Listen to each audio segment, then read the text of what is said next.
மதிமுகம் நேயர்களுக்கு வணக்கம். இது அரசியல் திண்ணை. இன்றைய நமது அரசியல் திண்ணை நிகழ்ச்சியில சிறப்பு விருந்தினராக அனைத்திந்திய பாட்டாளி முன்னேற்றக் கட்சியின் தலைவர் ராமமூர்த்தி இணைந்திருக்கிறார். பேசலாம். இந்த பாமக காரங்க எந்த கட்சிக்கு வேணாலும் போங்க. ஆனா மறந்தும் நீங்க நினைச்சு கூட பார்க்கக்கூடாது. நீங்க பிஜேபிக்கு மட்டும் போகாதீங்க. ஏன் பிஜேபிக்கு மட்டும் போகாதீங்கன்னா அதுக்கும் அவரே பதில் சொல்றாரு. அது ஒன் வே டிராஃபிக். போனவங்களும் அங்கேருந்து வரல. அதிமுகவோடு நாங்கள் கூட்டணி வைக்க மாட்டோம். அது வைத்தால் தாயோடு சேயோடு தகாத உறவு வச்சிருக்கு சமம். இதை விட கேவலமா பேச முடியாது. அப்புறம் அதிமுக கூட கூட்டணிக்கு போனீங்களா? இது வரலும் அன்புமணி வந்த பிறகு நடந்தது எதுவுமே இந்த கட்சி வளர்ச்சிக்கு நடக்கலையே. அன்புமணி என்ற பையன் எப்போ வந்தான்? அவங்க ஒரு புலி மூட்டை புண்ணாக்கு, அவன் தெரியாது. 9ஆம் கிளாஸ் படித்தாமான்னு ஃபெயில் ஆன உடனே தூக்கின்னு சென்ட் ஆன்ஸில் இதில் சேர்த்து திண்டிவனத்தில் அந்த எஸ்ஐஎஸ்ல ஒருத்தர் இருந்தார். டிபிஐயில் வேலை செஞ்சுன்னு 20,000 கொடுத்து மார்க் போட்டு வந்தவன். நீ என்ன இதை படித்து பாஸ் பண்ணவனா? நீ கவர்மெண்ட்டை கேட்டாலே என்ன சொல்கிறாரு? முதலமைச்சரை போய் பார்க்கணும். இல்லை நான் உன்னை பார்க்கணுமா? யார் மாதிரி பேசுறது? நான் உன்னை கேட்கணுமா? உனக்கு என்ன வேலை இங்கே? நான் தான் முஸ்லீம்களுக்கு இடஒதுக்கீடு வாங்கி கொடுத்தேன், நான் தான் அருந்ததிகளுக்கு வாங்கி கொடுத்தேன். அப்போ ஏன்டா அந்த வண்டி எனக்கு வாங்கி தரல? கேட்பானா? கேட்க மாட்டானா? ராம்தாஸ் நான் உன்னை நீக்கிட்டே நீ போடான்னுவான். அந்த ராம்தாஸ் அன்புமணி நீ போடா சின்ன பையன் போடா அப்படின்னு சொல்லிட்டு இவர் 2 பேரும் நீக்கிட்டா அவன் போயிடுவாங்க. சௌமியா பத்திரகாளி அப்படியே பயப்படுவான். இவன் ராம்தாஸும் பயப்படுவான், பொண்டாட்டியும். போய் நேரம் வீட்டில் பலர் 2 போட்டு விடுச்சுன்னா சரியாக போச்சுக்காத. எடப்பாடி இருப்பா, நான் சாவ போகிற காலத்தில் இருக்கிறேன். இவர் இருக்கிறார் இப்போ நயினார் நாகேந்திரன் தம்பி, உனக்கு வயசுக்குதே, நான் கொஞ்ச நாளைக்கு முதலமைச்சராக இருந்துட்டு சேர்த்துறேன்றதுக்காக தான் கேட்குறாரு. வேற என்ன? கிராமத்திலே ஒரு 25 இளைஞரை கொடுங்க, உங்களில் ஒருத்தர் முதலமைச்சர் ஆகுறேன்னு. யாரை முதலமைச்சர் கேண்டிடேட் நிற்க வச்சாரு? அன்புமணி தான். அவர் தேடின இளைஞர் அவர் தான். ராமதாஸ் இவ்வளோ நாள் அன்புமணிக்கு ஒரு கோயா பால்ஸ்.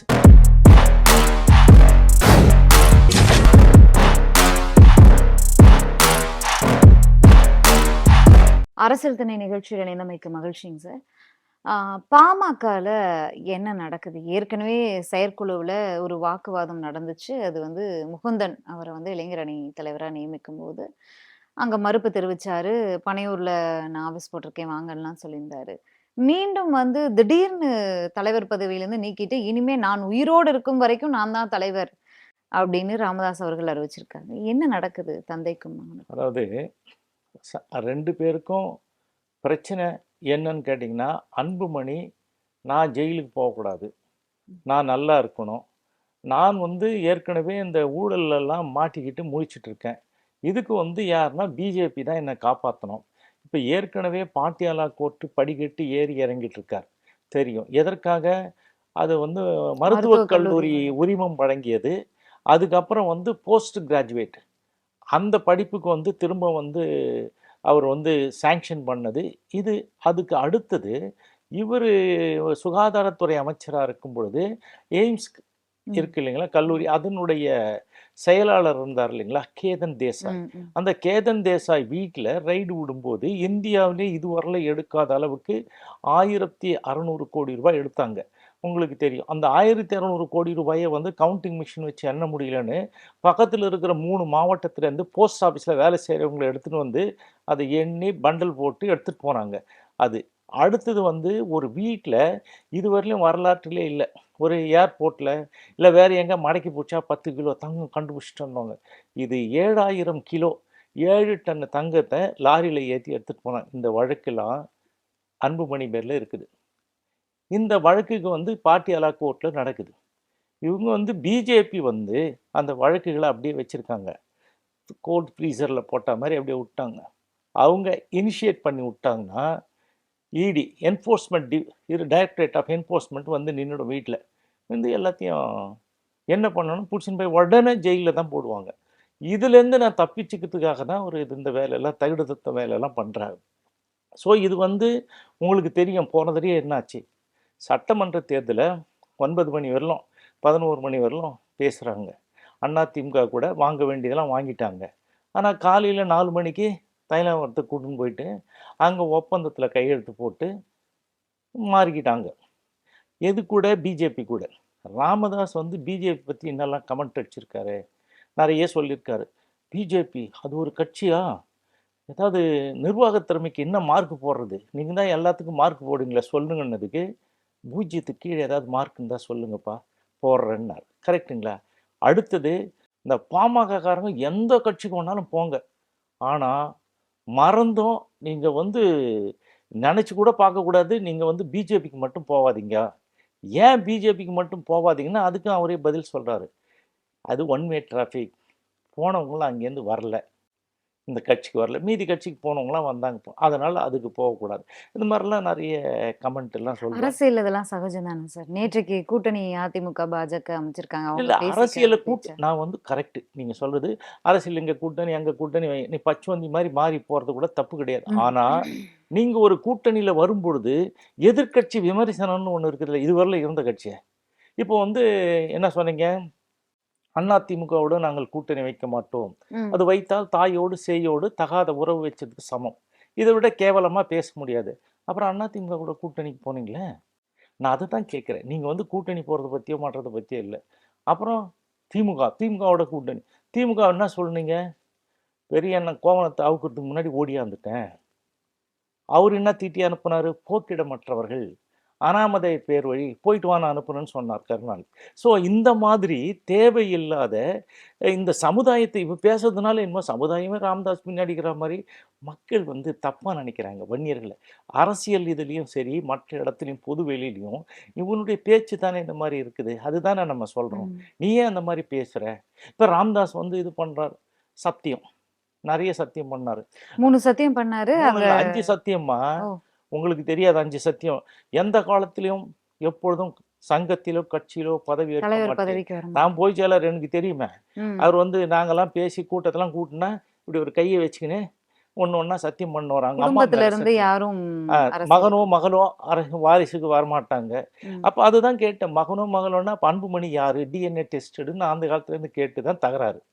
சரி, அடுத்தது வந்து பாருங்க, 1000 கோடி ரூபாய், இப்போலாம் 10,000 கோடி ரூபாய் கொடுத்தாலோ, சுவிஸ் வங்கியில் போட்டாலோ, என்ன சொல்கிறாரு, ஜனாதிபதி பதவி கொடுத்தாலோ, பிரதம மந்திரி பதவி கொடுத்தாலோ, ராமதாஸ் இந்த கால் தூசா தான் மதிப்பான், நான் வந்து இந்த சாம்பிரதாய விலை போக மாட்டேன், அந்த ஜாதியை நான் விற்க மாட்டேன்னாரு.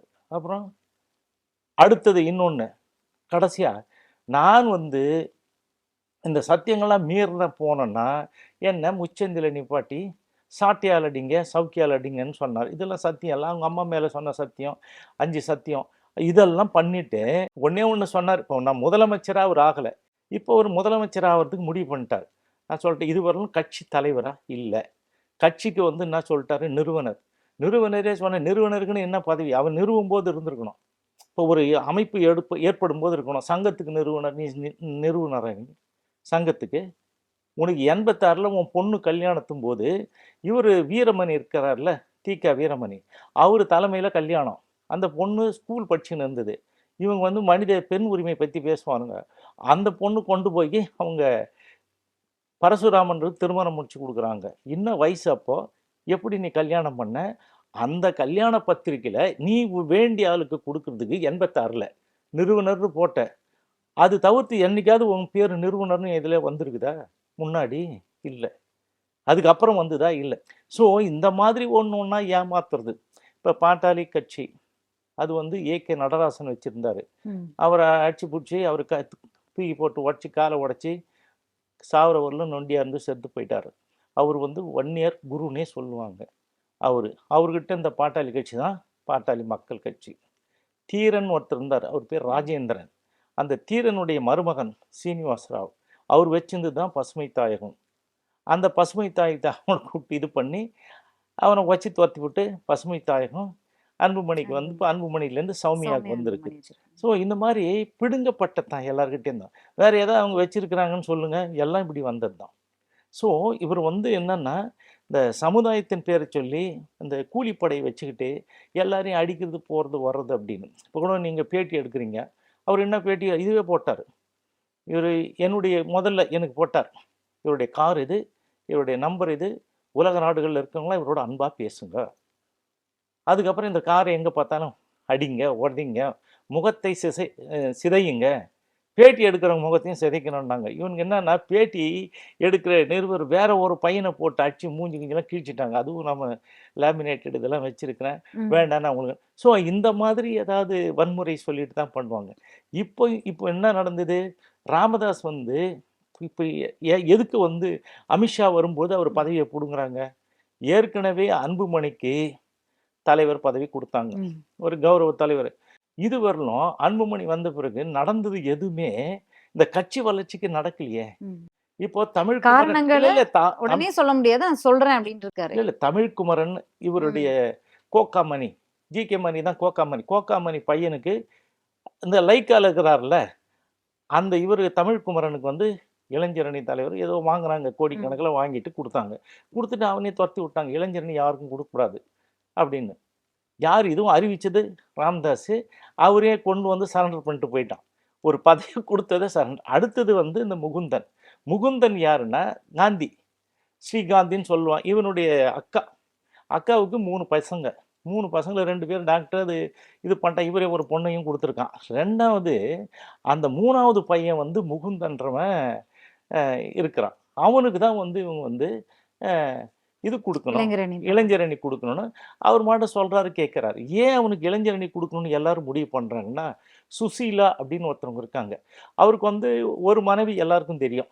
ஒருத்தர் ம். வந்து சரஸ்வதி. ம். 2வது மனைவி வந்து சுசீலா. அந்த சுசீலா தான் இப்போ வந்து அந்த கட்சி நடத்துறது. அவங்ககிட்ட தான் பணம் இருக்குது. அவங்க சொல்ற ஆள் தான் அவங்கள பார்க்க முடியும்.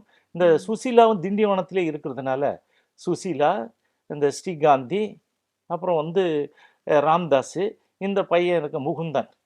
இவங்க தாத்தான்னு சொல்லிட்டு அவர்கிட்ட போவான் தைலாவரம் தோட்டம். ம். இந்த பாட்டின்னு சொல்லிட்டு இவங்ககிட்டயும் போவான். இந்த சுசீலா கிட்டயும். ஸோ அவன் தான் இணைப்பு பாலம். நீங்க சொல்றது, போறது, எடுத்துட்டு வந்து குடு. ஸோ இப்படி இருக்கும்போது இவங்களும் வந்து இவனுக்கு வரணும் அப்படின்றாரு. ஏன் அத கூட சொன்னாரு அந்த இதுல பொதுக்குழுல. ம். முன்னாடி கூட்டும்போது என்ன சொன்னாரு? நானே அன்புமணிக்கு ஃபோன் போட்டா அன்புமணி ஃபோன் எடுக்குறதில்ல. ஆமா. அப்ப நீ வந்து வேலை செய்ய மாட்ற. ம். அதனால உனக்கு உதவியா இருக்கிறதுக்காக நான் முகுந்தனை போடுறேன். ம். முகுந்தனை ஏத்துக்கணுன்றாரு. முகுந்தனை ஏத்துக்க முடியாது. அவன் என்ன சின்ன பையன். ஆமா. நீ 4 மாசம் தான் அது கட்சிக்கு வந்து. இல்ல இவன் வந்து எப்ப வந்தான் கட்சிக்கு? அனுபவசாலிகள இ போடுங்க இ இல்ல அப்டின்றாரு. அனுபவசாலி. இவன் எப்ப வந்தான் கட்சிக்கு? அன்புமணி என்ற பையன் எப்ப வந்தான்? அவன் ஒரு புலி மூட்டை, புண்ணாக்கு. அவனுக்கு தெரியாது. 9ஆம் கிளாஸ் படிச்சாமான்னு ஃபெயில் ஆன உடனே தூக்கின்னு வந்து சென்ட் ஆன்ஸ்ல இதில சேர்த்து திண்டிவனத்தில அந்த எஸ்ஐஎஸ்ல ஒருத்தர் இருந்தாரு. டிபிஐல வேலை செஞ்சுக்கின்னு. 20,000 குடுத்து மார்க் போட்டு வந்தவன். நீ என்ன இத படிச்சு பாஸ் பண்ணவனா நீ? உனக்கு தெரியுமா? இல்ல ஒரு சாதாரண நிருபர் கேள்வி கேட்டா சாணிய வாங்கிக்கின்னு ஓடுறல்ல கையில. நீங்க என்ன பேச்சாற்றல் மிக்கவரா? எழுத்தாற்றல் மிக்கவரா? சிந்தனையாளரா? எதையாவது எதிர்கொள்ள தெரியுமா? ஒண்ணும் தெரியாது. உன்ன மாரி ஒரு புலி மூட்டை இருக்கும்போது அவன் பரவாயில்லல்ல. இது என்ன பிரச்சனைன்னா, சொத்து. சொத்து பிரச்சனையில இவனுக்கு வந்து பெண் வாரிசு. பெண் வாரிசு தான் கோடி கோடி அடிச்சதெல்லாம் நீ வச்சிருக்கிறல்ல. போகட்டும். ஆமா. அது வந்து பொண்ணா இருந்தாலும் அவனுக்கு 3 பையங்க. இந்த 3 பையன்ல 2 பேர டாக்டர் அது ஏதோ மேரேஜ் பண்ணி போயிட்டாங்க. ராமதாஸ் இருந்த எல்லா சொத்தும் ராமதாஸ் வந்து முதல்ல ம். கிளினிக் வச்சிருந்தார்ல. காமாட்சி அம்மன் ம். கோயில்ல வந்து வீடு இருந்தது. அது அந்த ஏரியா இருக்கிறது ஃபுல்லா அந்த இந்தியன் பேங்க், இந்தியன் ம். ஓட்ஸ் எல்லாம் வாடகைக்கு விட்டது எல்லாம் யார்கிட்ட குடுத்துட்டாரு? காந்திக்கு. அதே மாதிரி மொலசூர்ன்னு ஒரு ஊர் இருக்கு. அந்த லெஃப்ட்ல இருக்க சரஸ்வதி எரிபொருள் மையம், அங்க இருக்கிற ஷாப்பிங் காம்ப்ளெக்ஸ் அது இது, அங்க இருக்கிற ஒரு 100 ஏக்கர் நிலம் எல்லாம் காந்திமதியும் பரசுராமன் பேர்ல இருக்குது. ஸோ இவங்க வந்து அப்படியே கபலீகரம் பண்ணின்னு வந்துட்டாங்க. இப்போ அந்த அறக்கட்டளை ம். ஊர் உலகத்துல இருக்கிற எல்லாருடைய சொத்து என்ன சொன்னாங்க? நீங்க வரலன்னா பரவால்ல. நம்ம ஒரு கல்வி கோயில் கட்டுறோம். வன்னிய மக்களுக்கு யார் வேணாலும் வந்து படிக்கலாம். இலவசமா படிக்கலாம்னு சொல்லிட்டு, அவர் வந்து அத இது பண்ணி நோட்டீஸும் போடுறாரு, எல்லாம் போடுறாரு. முன்னாடி வன்னியர் கல்வி அறக்கட்டளை. நான் வந்து பொது சொத்து வாரியம் வழக்கு போட்டு அத வந்து கொண்டு வந்தேன். 44வது சட்டம் இந்தியாவிலே ஒரு சமுதாயத்துக்கு இவ்வளோ பெரிய அறக்கட்டளை வாரியம் கிடையாது. ம். ஜனாதிபதி கையெழுத்து போட்டது. அதுல 4 பெரிய சட்டங்கள் அமுலுக்கு வரும். இப்ப அரசாங்கம் வந்து ஒரு புறம்போக்கு நிலத்தை யாருக்கு வேணாலும் குடுக்கலாம். விக்கலாம். ம். பட்டா குடுக்கலாம். இல்லன்னா வந்து வேற ஏதாவது பர்ப்பஸ்க்கு ம். பயன்படுத்தலாம். ஆனா, இதுல அப்படி பயன்படுத்த முடியாது. இது யாரோ நான் எங்க தாத்தா வச்சிருந்தாரு, முப்பாட்டன் வச்சிருந்தாரு, முப்பாட்டன் வச்சிருந்தேன். ம். இப்ப நான் வச்சுக்கிறேன் குடுக்க மாட்டேன்லாம் சொல்ல முடியாது. ம். அதுக்கு தான் 4 சட்டம். இந்த சிவில் கோட். ம். இந்த சிவில் தொகுப்பு, சட்ட தொகுப்பு, கிரிமினல் அடுத்தது வந்து ஐபிசி அந்த இது வருதாதுங்க. 3வது வந்து எவிடன்ஸ் ஆக்ட். 4வது வந்து லிமிட்டேஷன் ஆக்ட் தான் முக்கியம். லிமிட்டேஷன் ஆக்ட்னா யாரா இருந்தாலும் சொல்லிட்டா உடனே குடுத்துடணும். அவங்களுடைய சொத்து. ஆமா. இந்த அறக்கட்டளைக்கு இது உங்க முன்னோர்கள் விட்டு சென்றதுன்னு. ம். சரி, இந்த எங்களுடைய முன்னோர்கள், செல்வந்தர்கள், முன்னாடி அரசரா இருந்தவங்க அவங்கவங்கலாம் வந்து இந்த சொத்துக்களை வந்து ஏழை குழந்தைகள் படிக்கணும்னு எழுதி வச்சுட்டு போனது தான் நான் ஒண்ணா சேர்த்தேன். ம். அதுல வந்து ஒரு சட்டத்தினுடைய சரத்து என்னன்னா, யாராவது வன்னியர் பேர்ல அறக்கட்டளை ஆரம்பித்தாலோ, ம். பொதுமக்கள் இருந்து வசூல் பண்ணி வன்னியர்கிட்ட ம். வசூல் பண்ணி வச்சிருந்தாலும் அந்த அறக்கட்டளைலாம் இதுல வரும்னா, ம். இது வந்து 58வது அறக்கட்டளை. ம். ராமதாஸ் வச்சுக்கிது. அந்த அறக்கட்டளை வந்து என்ன பண்ணிட்டாரு, வன்னியர் கல்வி அறக்கட்டளையை அப்படி ம். போர்டு எடுத்துட்டு ராமதாஸ் கல்வி அறக்கட்டளைன்னு மாத்திக்கினார். இந்த மாதிரி ஒரு ஃப்ராடை, இந்த மாதிரி ஒரு சத்தியம் சொல்லி ஏமாத்துறவனே இந்த மக்கள் எப்படி நம்புறாங்க எனக்கு புரியல. சோ இது மாதிரி ஏமாத்து பேர் வழி தான் சத்யசீலர். இப்போ எப்படி அவரு சொத்துக்களை கொடுத்த வன்னியர்கள்லாம் எப்படி அமைதியா இருக்காங்க அப்போ? இல்ல அதெல்லாம் ஊடு பூந்து அடிச்சு எடுப்பாங்க. ஒரு நேரம் வரும்ல. அதுக்கு ஒரு வாரியங்குது. அந்த 5 ஐஏஎஸ் ஆபீசர் நிர்வாகம் பண்றாங்க. ம். ஏங்க இப்ப கவர்மெண்ட் கேட்டாலே என்ன சொல்றாரு? முதலமைச்சரை போய் பார்க்கணும். இல்ல நான் வந்து உன்னை பார்க்கணுமா? யார் மாதிரி பேசுறது? நான் வந்து உன்னை கேட்கணுமா? உனக்கு என்ன வேலை இங்க? உனக்கு என்ன வேலை இங்க? ஓடி அவன் பையன் என்ன சொல்ற மாதிரி அது 3 மாசத்துக்கு முன்னாடி. முன்னாடி அதுல இப்போ இப்போ மட்டும் என்ன சொல்றாரு? இப்ப என்ன அதை பத்தி ரிசர்வேஷன் பத்தி ஏதாவது வக்பு கேட்கிறாரு? திருத்த மசோதாலாம் கொண்டு வந்ததுக்கெல்லாம் பாராட்டியிருக்காரு. எதுக்கு? வக்பு திருத்த சட்ட மசோதா தீர்மானம்லாம் கொண்டு வந்ததுக்கு, ஆளுநர் தொடர்பான அந்த வழக்குல வெற்றி பெற்றதுக்கெல்லாம் பாராட்டியிருக்காரு அதுன்னு திமுக. வேற வழி இல்லையே. ம். இப்போ எல்லாரும் வருதுமா, சரி நீ வந்து ரிசர்வேஷன் ஏன் குடுக்கணும்னு கேட்க மாட்ற? அத பத்தி பேசணுமா இல்லையா? நீ வந்து பெரிய இது என்ன என்ன பண்ற? எல்லாத்துக்கும் வந்து செக்ரட்டேரியட்ல எந்தெந்த டிபார்ட்மெண்ட்ல 56 டிபார்ட்மெண்ட் இருக்குது. அதுல வந்து ஐஏஎஸ் ஆபீஸர்களை இத வந்து திட்டங்கள், செயல்பாட்டுகள் கொண்டு வராங்க. ம். கொண்டு வரும்போது என்ன நடக்குது? அது முன்னாடியே தெரியுது. அது தெரிஞ்ச உடனே ஒரு அறிக்கை விட்டுருது. காகித அறிக்கை. காகித அறிக்கை விட்டுப்புட்டு பெரிய வீரம் மாரி பேசிக்கின்னு இருக்கிற. அது தப்பு இல்லையா? ஏதாவது ஒண்ணு உருப்படியா? நீ ஏதாவது செஞ்சிருக்கிறியா? இந்த சமுதாயத்துக்கு நான் தான் வந்து முஸ்லிம்களுக்கு இடஒதுக்கீடு வாங்கி கொடுத்தேன். நான் தான் அருந்ததியர்களுக்கு வாங்கி கொடுத்தேன். அப்ப ஏன்டா அந்த வன்னியனுக்கு வாங்கி தரல? கேட்பானா? கேட்க மாட்டானா? சூடு சொரணை உள்ள வன்னியன். அப்புறம் வந்து வன்னியன், வன்னியர்கள்லாம் யாரு? வன்னியர்கள்லாம் அப்படியே புஜம் இதெல்லாம் தூட்டி இந்த வயசான காலத்துல குடு கழுவ முறிக்குன்னு எல்லாத்தையும் காமிச்சு தூண்டி விடுறல்ல, தப்பு இல்ல. நான் அதை தான் கேட்கிறேன். நீ தப்பா பேசுற. நீ 5 சத்தியம் பண்ண இப்ப எதுக்கு வந்து அன்புமணியை நீக்கிற? அன்புமணி நீக்கும்போது அப்பயே சொல்றாரு, உனக்கு என்ன வேலை? பிடிக்கலாம் போ, எழுந்து போ, இது என் கட்சி. நான் தான் நான் வச்சேன். சொல்றது தான் கேட்கணும். நான் சொல்றதான் கேட்கணும்னு சொல்றாரு, கரெக்ட். அப்போ வந்து இப்போ என்ன சொல்றாங்க, பொதுக்குழு வந்து கூட்டி தான் என்ன பண்ணாங்க. ம். 2022ல 28ஆம் தேதி மே மாசம் பொதுக்குழு தான் என்னை தேர்ந்தெடுத்தது. என்ன நீங்க நீக்க முடியாது. நான் நான் தான் தான் தலைவரா தொடருவேன் அப்படின்னு. தொடர்வேன்றாரு. இப்போ என்ன நடக்குது? அவர் வந்து சிறப்பு பொதுக்குழு. எங்க இன்னைக்கு தைலாவரத்துல நடந்துட்டு இருக்கு. இவர் ஒரு பொதுக்குழு. இன்னைக்கு பொதுக்குழு நடக்குது. ஆமா. இந்த சிறப்பு பொதுக்குழுல யார் யார் இருக்கிறாங்கன்னா, திருக்கொச்சூர் ஆறுமுகன்னு ஒருத்தரு. இல்ல மூத்த நிர்வாகிகள சந்திக்கிறதா செய்தி வந்துச்சு. இல்ல இப்ப பாருங்க, பொதுக்குழு தான், சிறப்பு பொதுக்குழு. ம். நான் சொல்றேன் அங்க என்ன நடக்குதுன்னு, சிறப்பு பொதுக்குழு நடக்குது. ம். அதுக்கு வந்து திருக்கொச்சூர் ஆறுமுகம் ஆள் கூட்டின்னு போறாரு. அந்த இவர் இருக்கிறாரு பூத்த அருள்மொழி, ம். அவரு போறாரு. அவங்கெல்லாம் வந்து ஒண்ணா சேர்ந்து அங்க வந்து அது ஒண்ணு. இவர் இங்க என்னன்னா இந்த மாநாடு நடத்துறதுக்காக ம். இவர் ஒரு பொதுக்குழுன்னு சொல்லிட்டு எங்க பனையூர்ல இந்த சின்ன பசங்களெல்லாம் புடிச்சுன்னு இந்த இப்ப எல்லாமே என்னாச்சு, அரசியல்ல எப்படி ரொம்ப கேவலமா போயிடுது. என்ன உற்சாக பானம் குடுக்கணும், கைக்கு காசு செலவு குடுக்கணும், காசு குடுக்கணும். இந்த மாரி பசங்கள புடிச்சுன்னு வந்துட்டு ஒரு கூட்டம் போட்டு சத்தம் போட்டு போறாங்க. அவங்களா வராங்க? அவங்களா வராங்க? இல்லையே! இந்த மாரி வேலை செஞ்சுக்கிட்டு அவரு அங்க, இவரு இங்க. இப்ப என்னன்னா இன்னும் கொஞ்ச நாள் ஆனா, "ஏய் ராம்தாஸ், நான் உன்ன நீக்கிட்டேன், நீ போடான்னுவான்." அந்த ராம்தாஸ் வந்து அன்புமணி, "நீ போடா, சின்ன பையன் போடா." அப்படின்னு சொல்லிட்டு இவங்க 2 பேரும் நீக்கிட்டு அவன் போயிடுவானுங்க. ஸோ இதுதான் நடக்குது. இந்த மாரி இருக்கும்பொழுது, இந்த சத்தியசீலன் சத்தியம் பண்ணாலும் எப்படி நடக்கிற மாரி. ஒரு மூத்த வயசானவரை ஏன் அப்படிலாம் பேசுறீங்கன்னு கேட்கலாம். இவனு பேசக்கூடிய ஆள் நம்ம இப்படி தான் பேச முடியும். இப்படி பேசினாலே சூடு சொரணை இல்லையே!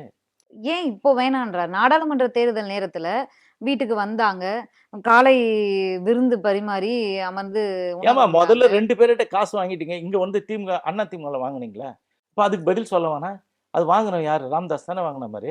இப்ப அங்க வாங்கி குடுத்தது அன்புமணி இதெல்லாம் வாங்கினா பிஜேபி. பிஜேபிக்கு பதில் சொல்ல வேணாவா? 2 பேரும் பதில் சொல்லக்கூடிய கட்டாயத்துல இருக்கும்போது என்ன பண்ணுவீங்க? அமித்ஷா வந்தா இவன் போய் ஒப்பந்தத்துல கையெழுத்து போட்டுற போறான். நீ தலைவரா இருந்தா தானே உன்னை எடுத்துறேன்னாரு. ஒரு சின்ன இது விஷயமா தலைவருக்கு தான் வந்து அதிகாரம் இருக்குது. என்ன அதிகாரம்னா, ஒப்பந்தத்துல கையெழுத்து போடுற அதிகாரம். ஆமா.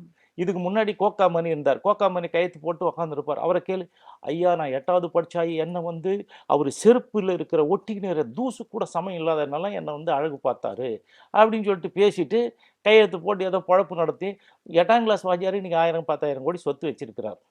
ஸோ அந்த மாதிரி புள்ள இருப்பானா?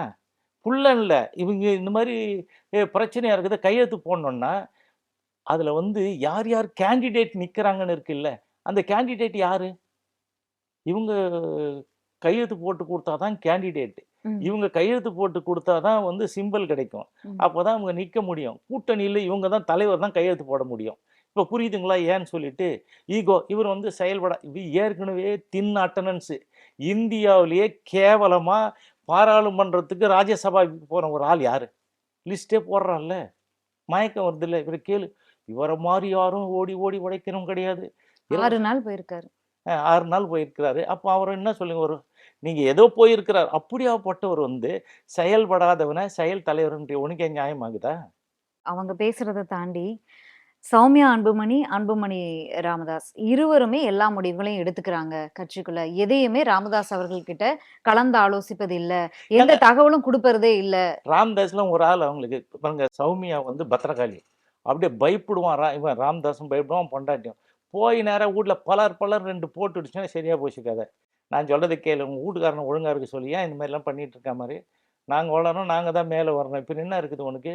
சொல்லி வை அப்படின்னு சொல்லி சரஸ்வதி 2 உத போட்டு தானே ஹாஸ்பிட்டலுக்கு தூக்கின்னு வந்தாங்க. மயக்கம் உடம்பு சரியில்லாம அவர முதல்ல. இப்போ போனாலும் அதே தான் பயந்து கிடுகிடுன்னு ஆடுவாரு. இல்ல இது நம்ம பொது வெளியில ஆதாரம் இல்லாம எப்படி ஏங்க பேச ஆதாரம் என்கிட்ட இருக்குதுங்க. அவங்க உள்ள அடிச்சு மூக்குலாம் ரத்தம் ஒழுவி தூக்கின்னு வந்ததெல்லாம் இருக்குது. நீங்க வேற. நான் இல்லன்னா சொல்லுவேன். நான் இத விட நெறைய பேசியிருக்கிறேன். நான் உண்மைய பேசுறேன். எனக்கு என்ன இருக்குது? மற்றவங்கலாம் பேச மாட்டாங்க. அடி பிரச்சனை வரும், ஆள் வரும். இப்பதான் அவங்களுக்கு வந்து என்ன சொல்றாரு? என்கிட்ட இருக்கிற ஆள அனுப்பி உன்ன கொன்னுடுவோன்ற மாரி கூலிப்படை அன்புமணி. ராமதாஸ் என்கிட்ட இருக்கிற ஆள அனுப்பி நான் எவ்வளோ பெரிய ஆளு? நான் அனுப்பி உன்ன காலி பண்றேன். அப்பனும் புள்ளைங்க அப்படி ஆயிடுது. ஏன்னா அந்த காலத்துல இந்த மன்னர்கள்லாம் இருக்கும்போது, அப்போ வந்து புள்ள வந்து அப்பன அடிச்சுட்டு அவன் மந்திரி இது ஆகல. அது மாரி தான் இது. இது வந்து போதை ஆயிடுது. பண பிரச்சனை. பணம் வந்து எங்க இருக்குது? இவர்கிட்ட இருக்கிறது இவரு வச்சுக்கிறாரு. அவர்கிட்ட இருக்கிறது அவரு வச்சுக்கிறாரு. இதுல சுசீலான்றவங்க தான் எல்லாம் பண்றாங்க. முதல்ல அன்னைக்கு பிரஸ் மீட் என்ன வச்சாங்க? ஆசிரியர்கள் இருக்கு இல்லைங்களா? ம். கல்வித்துறைக்கு, பள்ளி கல்விக்கு 10,000 கோடி ரூபாய் நீங்க இது பண்ணி பண்றீங்க. அது வந்து அத பத்தி தான் பேட்டி. ம். குடுத்துட்டாரு. அதுக்கப்புறம் ஒரு கவர கிழிக்கிறாரு தனியா. சீல் வச்ச கவர். அது யாரு எழுதி எங்கேருந்து வந்தது? அவரால வந்து ஒரு சின்ன இது அப்படியே படிக்க முடியாது. ஒரு 2 பேஜ் உள்ளத ஒரு 7, 8 பேஜுக்கு ஒரு 4, 4 லைனுக்கு பெருசா பண்ணி பிரிண்ட் அவுட் எடுத்து ம். குடுத்துட்டு, அதுக்கு கொண்டு வந்து குடுத்தவன மாற்றவனையும் வெளிய நிக்க வச்சுட்டாங்க. ம். அன்பழகன்ற ஒருத்தர் தலைமை நிலை செயலாளர் அங்க இருப்பா மாரி அவரு. ஜெயராஜ்ன்னு ஒருத்தர் இருக்கா மாவட்ட செயலாளர். நீங்கலாம் வெளிய போங்கன்ட்டு பிரஸ் இது குடுக்கும்போது, அவங்களுக்கே தெரியாது இதெல்லாம். ம். அது வந்தத வந்து வாசித்து சொல்ட்டாரு. அன்புமணிய நீக்கிறேன். நான் தான் தலைவர். இப்ப ஏன்னா, அமித்ஷா வரும்பொழுது உங்க கூட்டணியில ம். சார் நான் தான் கையெழுத்து போட்டேன்.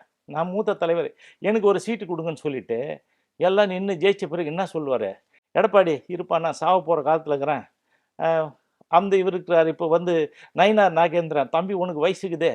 நான் கொஞ்ச நாளைக்கு முதலமைச்சரா இருந்துட்டு செத்துறேன்றதுக்காக தான் கேட்கிறாரு. வேற என்ன? ஆசை யார ஊட்டுது? இப்ப கட்சிக்கு தலைவரே இல்ல வரமாட்டேன். சார். அவங்களுக்கு இப்ப பாமகவோட வோட் பேங்க் என்னன்னு தெரியும். அப்படி இருக்கும்போது முதலமைச்சராலாம் போய் கேட்க முடியுமா? இல்ல. வயசுல மூத்தவர் நான் 10 வயசுல மூத்தவர்னா எப்படி சார் குடுத்துருவாங்க?